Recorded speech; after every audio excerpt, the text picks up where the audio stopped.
Well, there's a variety of reasons that there's big numbers of TB in different parts of the world. So in countries like China and India, where the population is very large, they have very, very large numbers of TB. So a bulk of the TB cases is in those countries. But there's a very high level of TB in Russia also.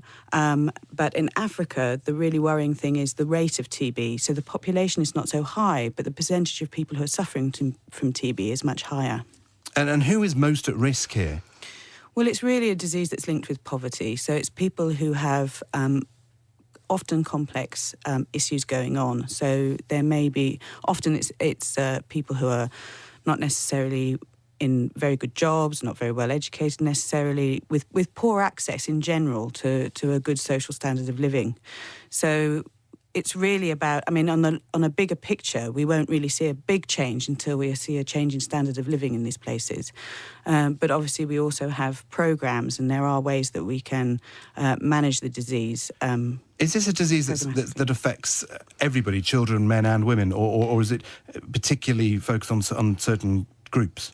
No, TB knows no boundaries or in terms of geography or people or even social status. So even though we may think that the poor are the most vulnerable, they may be the most vulnerable to disease, but you can get TB. If you're exposed to TB, you can get it in any strata of life and at any age. So you're project director for this particular TB project from the International Council of Nurses.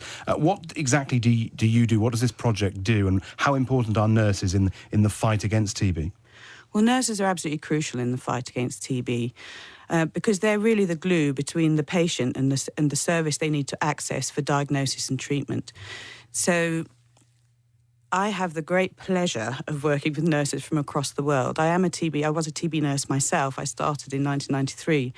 But now I work with TB nurses in 18 different countries as part of this project. And what we're trying to do is build skills of nurses, not only to their knowledge, but also their skills to solve problems and to really improve the care that their patients are receiving, which will prevent MDR-TB by making sure that they get a good course of treatment in the first place.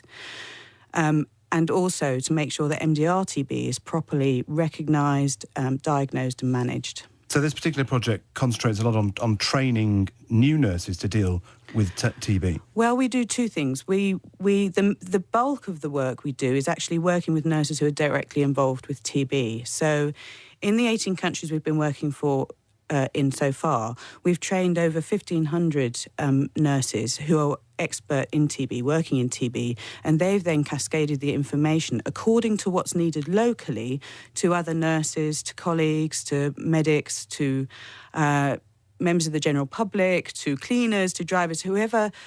We teach them really to look at their service, find out where the sticking points are, and using the materials and the skills and knowledge they've gained to actually make an improvement in practice.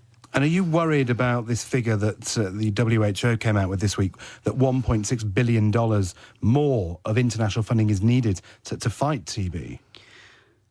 It's the funding for TB has always been a struggle because it's something that's not new news, if you like. It's such an old disease that it's not as sexy, if you like, as HIV, or now everyone's talking about NCDs. And so it's always been a struggle to get the right level of funding in. But for me, one of the things I've been most concerned about is where the investment goes. And obviously, we want to really show what investment in nurses, which is really good value in investment for what you get out of it. So yes, we do need more funds, but we need to be very careful about the way those funds are used, because at the moment there's many, many new things coming on board. There's new drugs for MDR-TB. It's fantastic, finally, that we're getting some new drugs in the pipeline. There's new rapid diagnostic for MDR-TB, which is very important. There's a big push for a rollout for that.